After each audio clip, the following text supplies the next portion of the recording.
আসসালামু আলাইকুম রহমতুল্লাহ। ব্যাংকিং বার্তার পক্ষ থেকে স্বাগত জানাচ্ছি আমি নির্ঝর। অর্থনীতি ও ব্যাংকিং সকল আপডেট পেতে সাবস্ক্রাইব করে বেল বাটনটি চাপুন। চলুন এবার দেখে নেওয়া যাক আজকের আপডেট। 2025 সালে নিরাপদ ব্যাংক চেনার উপায়।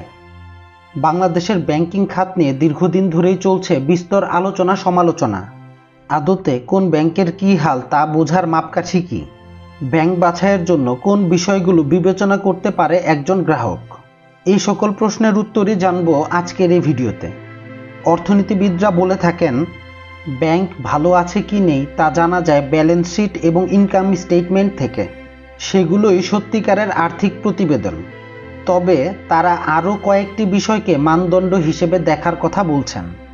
এই সকল মানদণ্ডের মাঝে যে বিষয়টি সবার আগে বিবেচনায় আসে তা হলো তারল্য। ব্যাংকগুলোতে নগদ টাকার যে সরবরাহ তাকেই তারল্য বলা হয়। কোনো কারণে ব্যাংকে নগদ টাকার সরবরাহের তুলনায় উত্তোলনের চাহিদা বেড়ে গেলে তাকে বলে তারল্য সংকট।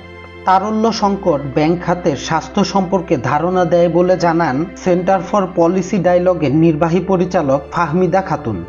তিনি বলেন, এটা সামগ্রিক অর্থনীতির বিপর্যয়ের কারণ হয়ে দাঁড়াতে পারে। ডক্টর আহসান এইচ মনসুর বলেন, দেখতে হবে কোনো ব্যাংক বারবার কেন্দ্রীয় ব্যাংক বা অন্য কোনো ব্যাংকের দ্বারস্থ হচ্ছে কিনা।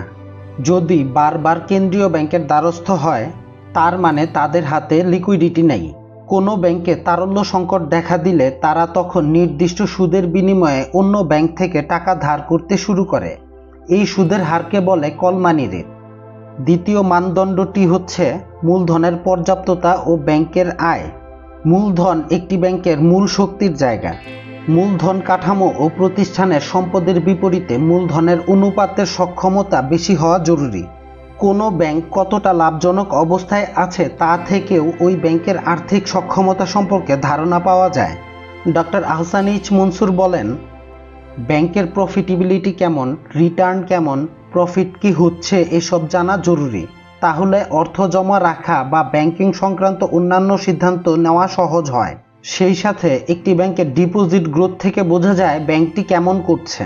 পরবর্তী মানদণ্ডটি হচ্ছে প্রভিশন।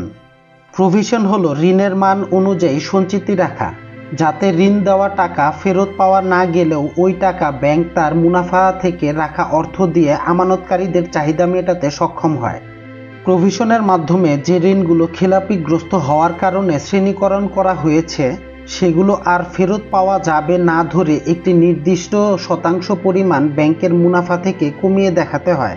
সাবেক গভর্নর সালাউদ্দিন আহমেদ বলেন, যদি এই প্রভিশন সঠিকভাবে সংরক্ষণ করা না হয় তবে ব্যাংকের মূলধনের সংকট দেখা দিতে পারে। সর্বশেষ মানদণ্ডটি হচ্ছে ব্যাংক পরিচালনায় সুশাসন। ব্যাংক পরিচালনার ক্ষেত্রে স্বচ্ছতা ও সুশাসন নিশ্চিত হচ্ছে কিনা সংশ্লিষ্ট অন্যান্যদের পাশাপাশি গ্রাহককেও সে ব্যাপারে ধারণা রাখার পরামর্শ দিচ্ছেন অর্থনীতিবিদরা। ডক্টর আহসান এইচ মনসুর বলেন, কোনো ব্যাংকের কেলেঙ্কারি যদি গণমাধ্যমে আসে তার মানে তাদের গভর্নেন্স বা সুশাসন নেই। তিনি আরও বলেন, পরিচালনা পর্ষদে কারা আছে, ঋণ অনুমোদন দেওয়ার ক্ষেত্রে স্বচ্ছতা আছে কিনা, এগুলো মাপকাঠি হিসেবে বিবেচনা হওয়া উচিত। সবাইকে অসংখ্য ধন্যবাদ ভিডিওটি দেখার জন্য। ব্যাংকিং সকল আপডেট পেতে লাইক, শেয়ার এবং সাবস্ক্রাইব করে পাশে থাকুন। দেখা হবে পরবর্তী কোনো ভিডিওতে। সে পর্যন্ত সুস্থ থাকুন, ভালো থাকুন। আসসালামু আলাইকুম রহমতুল্লাহ।